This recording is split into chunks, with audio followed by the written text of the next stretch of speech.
आज दिनांक 27 सप्टेंबर 2024 रोजी महात्मा फुले कृषी विद्यापीठ राहुरी येथे शिवसेना प्रणित शेतकरी सेना आयोजित राज्यस्तरीय शेतकरी सन्मान सोहळा संपन्न झाला।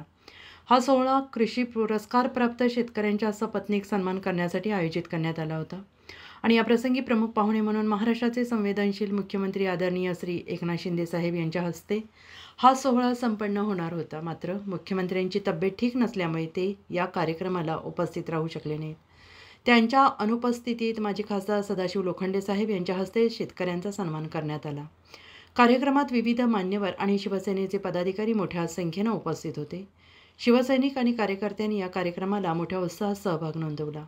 शेतकऱ्यांच्या समस्यांवर उपाययोजना आणि कृषी क्षेत्रात तंत्रज्ञानाच्या वापरासंदर्भात सखोल चर्चा करण्यात आली। समर्थ गावकरी न्यूज नेटवर्कसाठी ब्युरो चीफ संजय भाऊ गायकर यांनी या सोहळ्याची सविस्तर माहिती दिली।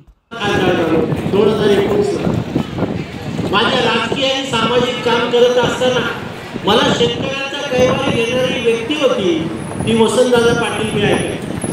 परंतु गेल्या 2.5 वर्षाच्या काळामध्ये खरं राज्याचं परिवर्तन करणारे मुख्यमंत्री असतील ते एकनाथ शिंदे साहेब असतील आणि म्हणून दूरदृष्टी असलेली व्यक्ती आणि दूरदृष्टी असलेल्या व्यक्तीमुळे ह्या शेतकरी शिवसेना शेतकरी संघटनेच्या वतीने पुरस्कार 1972 मध्ये ज्या शेतकऱ्यांचा पुरस्कार करून राज्याने त्याची नियुक्ती केली अशा शेतकऱ्यांचा जो स्किल आहे, जे शेतामध्ये जाणकार आहे, शेतामध्ये काय पिकवलं पाहिजे, उत्पन्न कसं वाढवलं पाहिजे, ती कलागुण आहे, तो कलागुण वापरला पाहिजे आणि तो शेतकऱ्याला ताकद देण्याचं काम हे आपल्या 2000 शेतकऱ्यामध्ये आणि म्हणून हे काय खरं पॉईंट बघून या ठिकाणी शेतकरी संघटना आणि कराड साहेब असतील, पाटील साहेब असतील, या ठिकाणी शिवसेनेचे नेते असतील, मोरे साहेब असतील, मंचावर बसलेले सर्व नेतेगण आहेत आणि आपण सर्व शेतकरी। मला असं वाटतं जिल्ह्यामध्ये 2 शेतकरी आपण निवडतो, राज्याचा पुरस्कार देतो, पण हे 2 शेतकरी नसून ज्या मतदारसंघामध्ये समजा 18 लाख लोकसंख्या आहे, 20 लाख आहे, पण खरी स्किल आहे या 2 शेतकऱ्यांची आपण निवडलेली आहे आणि त्याच्या स्किलचा वापर सर्वसाधारण जनतेला आणि शेतकऱ्याला झाला पाहिजे आणि म्हणून आपण जी मागणी केलेली आहे। मी अनेक वर्ष आमदार आणि खासदार देखील होतो, त्या ठिकाणी मला एक जाणवतं VGS म्हणजे रोजगार हमी योजनेतर्फे जे त्या ठिकाणी रोजगार पुरवले जातात। आता फळबाग लागवडीला आपण पैसे देतो, त्याला VGS मधून पैसे देतो। ही आपली मागणी आहे या ठिकाणी रोजगार हमी योजनेतून शेतकरी मजूर जर आपण निर्माण केले तर शेतकऱ्याला खरा दिलासा मिळण्याचं काम राज्याचे मुख्यमंत्री करते आणि ते केला पाहिजे। मी आपली मागणी मुख्यमंत्र्यांकडे घेऊन जाण्याचा प्रयत्न केला। दुसरी गोष्ट म्हणजे जे शेतकरी कमिटी आहे, शेतकऱ्यांच्या ज्या शेतीविषयी काय मला आपली मागणी मान्य वाटते।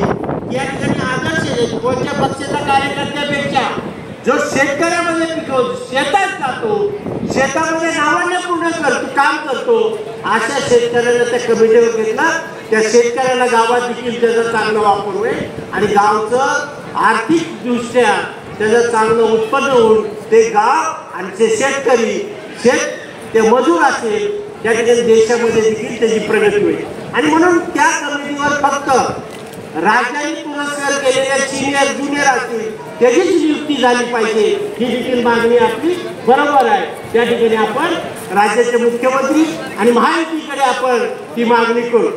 दुसरी गोष्ट म्हणजे माननीय मुख्यमंत्रीचे 2-3 गुण चालले।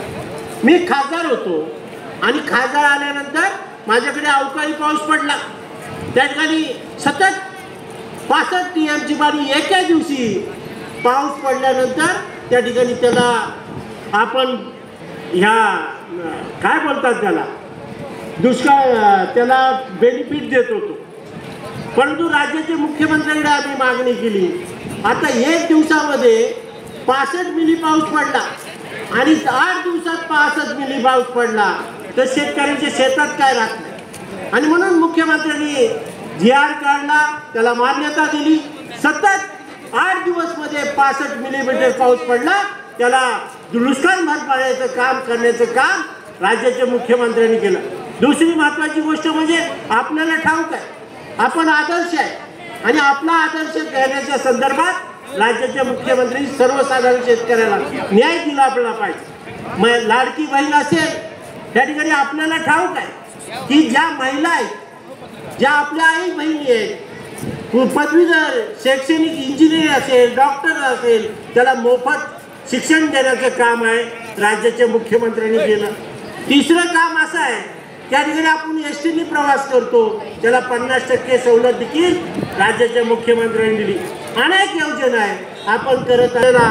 एकच आपल्याला विनंती करायची आहे, आपला सन्मान या 2,500 शेतकऱ्यांचा नसून राज्याच्या शेतकऱ्यांचा आपल्या वतीने तो सन्मान केला जाईल।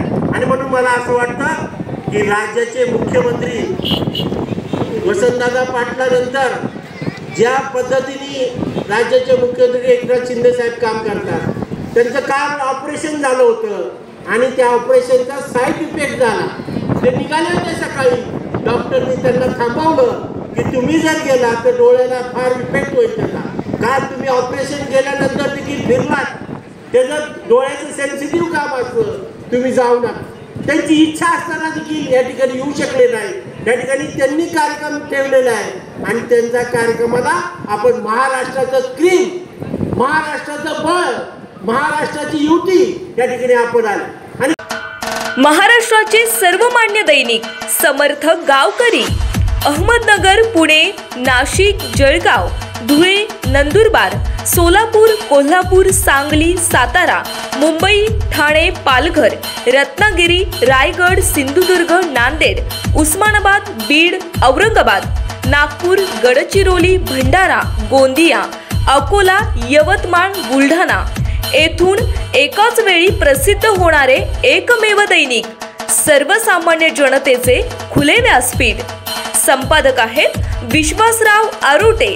मोबाईल नंबर आहे 94 23 38 85 08। दुसरा मोबाईल नंबर 94 23 46 72 72। तिसरा मोबाईल नंबर 75 88 15 0001। वेबसाईट आहे sgavkari.com। मेल आयडी आहे akl gavkari@gmail.com।